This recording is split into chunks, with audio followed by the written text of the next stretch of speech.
Hello and welcome back to the channel. Here on this channel we make character builds for Dungeons and Dragons 5th edition. We talk about game mechanics, we also talk about classes and subclasses, do guides for DMs and players, and just about anything else D&D related. So for this video I want to do a little bit of a follow-up on my first character build, the Fiend Knight. I realized as I was going through that I didn't give a whole lot of guidance on their spell list and the kind of tactics that the character could employ beyond just the burst round that they had. And so I wanted to make this video do a little bit of a follow on what kind of spells I would pick and the tactics available to the character in addition to just blowing things up like that character was designed to do as I presented.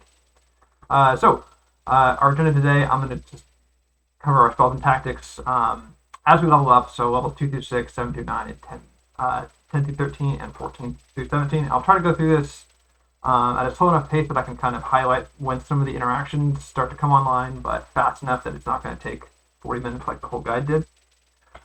So, at level 2, when we get our first walk level, we get our cantrips. We get Eldritch Blast and friends, as we talked about, to, you make friends with the caterpillar, kill the caterpillar, get the temporary health, and we get Hex and Armor of Agathis here. Hex is a really good spell to have at the beginning of the game because you get to add a d6 to all of your weapon attacks. Well, every time you hit anything with an attack roll, whether it's a spell like Eldritch Blast or an attack with our glaive, you get to add a d6 to it. And then Armor of Agathis is just a good, strong defensive option that actually scales really well with spell slots. And so that's something that we're going to be keeping through our whole career. And at this point, the main thing that we're doing is we just cast Hex on our target and we go to town until they're dead, and then we move Hex to the next target. At level 3, we get to learn another spell, and we get a second spell slot here. At this point, I was recommending taking the Burning Hands spell off of the Fiend patron list, and that just gives us an AoE option. And we still, of course, our main thing is going to be Hex and with weapon attacks. So if the enemies are grouped, we Burning Hands them. At level 4, at Warlock 3, our spell slots are now level 2. We get to learn a new spell here, and a lot of the second level spells don't apply too well to what we're doing, and I would probably recommend picking up Misty Step here, as it is a great mobility option. Now, at level 5, we are a Warlock 4. We get to learn a new cantrip here. I would recommend learning the Booming Blade cantrip. As a level 5 character, it will add a d8 to your hit, and the damage of the secondary effect also increases. Now we also get to learn another spell. I'm going to be picking up Scorching Ray here, and what Scorching Ray does, this is another one off of, I believe this spell is off of our class list, our patron list. And what this spell does is it lets us fire 3 spell attacks, each dealing 2d6 damage. And for every spell level that we upcast it, it'll fire an extra Scorching Ray. Now, the cool thing here is that this works with Hex. So if we have our main target hexed, we can potentially burst them with Scorching Ray, and at this level that would potentially do 96 damage. Not necessarily as good as our weapon attacks are at this point, but it is a lot. It actually, at this point, I think it is better than our just glaive and swing, but it is a lot of damage.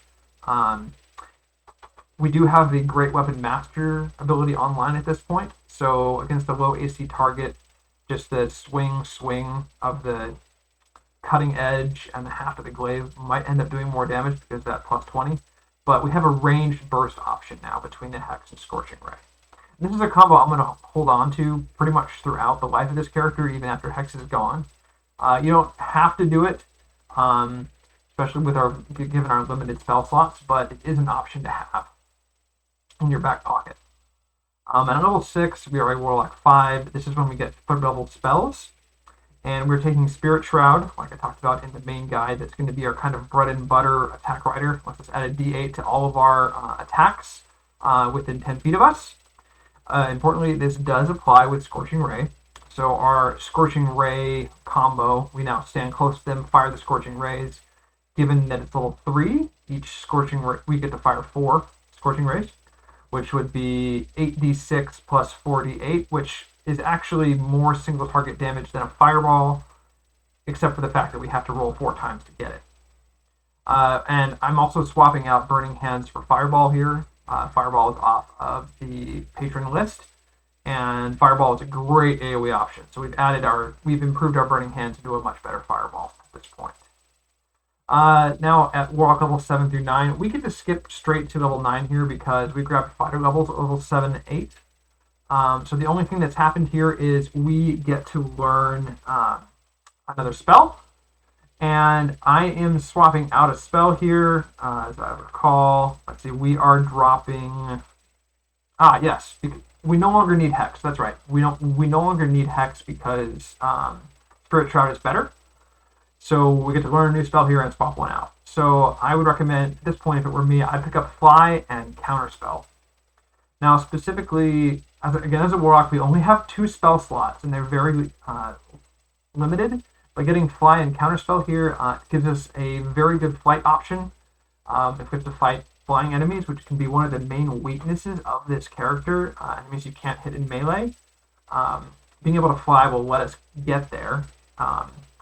And then with Counterspell, if there is a powerful big baddie spell, it might be worth burning your spell slot to stop it, to keep yourself or your friends alive, rather than doing our burst combo with Spirit Shroud and then the Eldritch Smite. Jumping straight to level 10 at Warlock 7, our spell slots are now at level 4, and we get to learn our first 4th level spell. The first one I would probably pick up is Shadow of Moil. So what this spell does is it heavily obscures you, which means that enemies can't see you, but you can see them, which means that you get advantage on all your attacks. Now, it also adds a buff that when enemies hit you, they take some fire damage, which is great. But the main reason that you take this is primarily if you've got a lot of high AC enemies, you think it might be a longer fight, especially if the enemies are big enough that you can't knock them prone with Eldritch Smite or Trip Attack. So Trip Attack, they have to be larger or smaller, and Eldritch Smite, they have to be huge or smaller. So if there's a gargantuan enemy, you're not going to be able to knock them down with either of those abilities, so it might be better to concentrate on Shadow of Moil to be able to get advantage to do your Polearm Master stuff. At level 11, we get to learn another spell here. I would learn Banishment at this level. Banishment is a very good control spell. It basically lets you nope an enemy out of the fight for 1 minute, which is 10 rounds of combat, assuming you can maintain your concentration. And that can be a big difference maker in terms of, basically deleting the most powerful enemy. If you can banish them, that'll let you mop up the rest of them, and then you and your allies can set up to kill that last guy. So it can be, again, we only have 2 spell slots as a Warlock, but it's a nice thing to have in your back pocket. At level 12, we are a Warlock 9. We get to learn another spell here, and our spell slots are now level 5. At this point, I'm actually dropping Fireball for Synaptic Static. This is a spell out of Tasha's, I believe, and it does the same damage as a Fireball, even though it's 2 levels higher. And you may be thinking, why would you want to do that?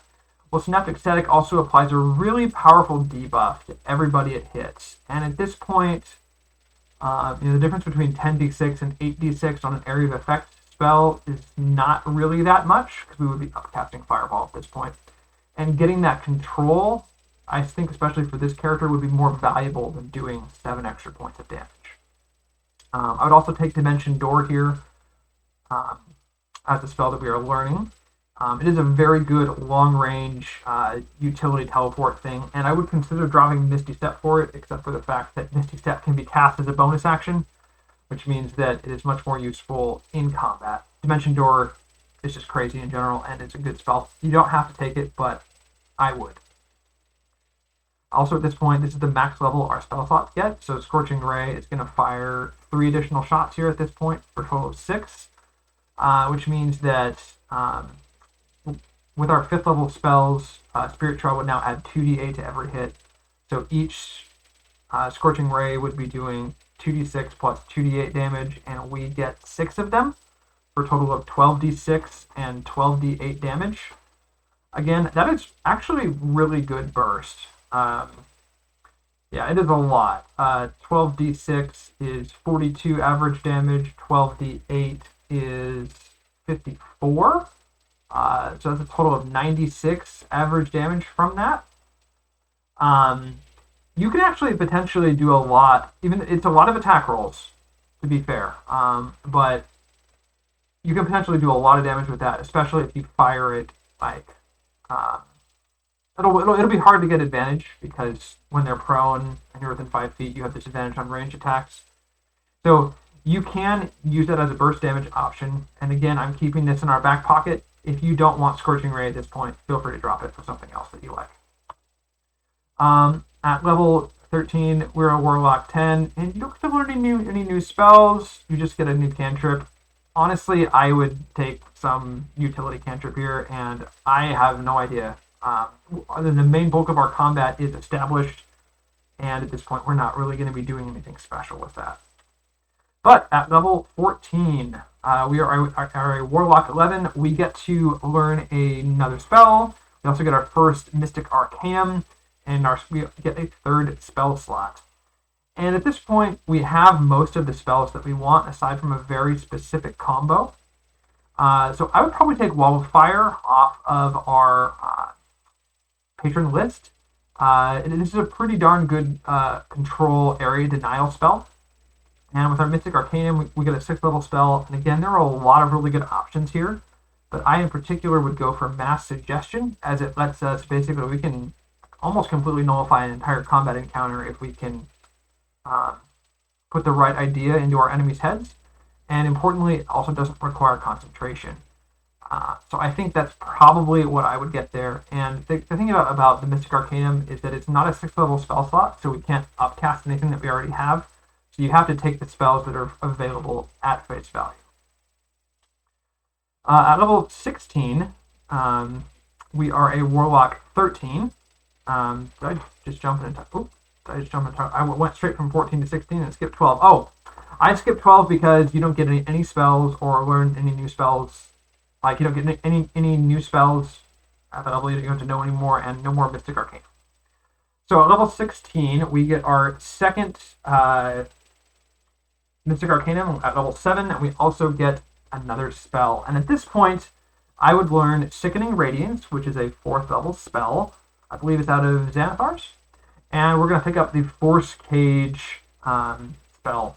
Now, this is a specific combo that you may or may not know about. I'm calling it the Eldritch Microwave. So the way that this works, Sickening Radiance, it's a spell that while you concentrate on it, it can potentially, it does a little bit of damage, but if the target fails their saving throw, they get a level of exhaustion. Now, 6 levels of exhaustion will kill any character regardless of their hit points.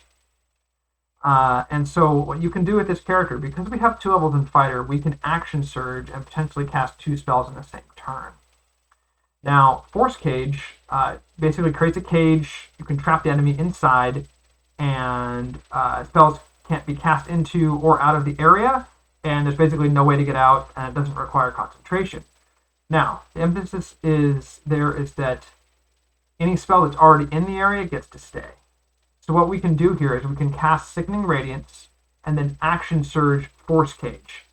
And now we've got our target trapped in there. The Force Cage lasts for an hour, unless you have teleportation and can beat a save. There's basically no way to get out. So they're trapped in there with the Sickening Radiance going. An hour is, 1 minute is 10 rounds. So they've got, and you can concentrate on, I think you can concentrate on Sickening Radiance for 10 minutes or something silly like that.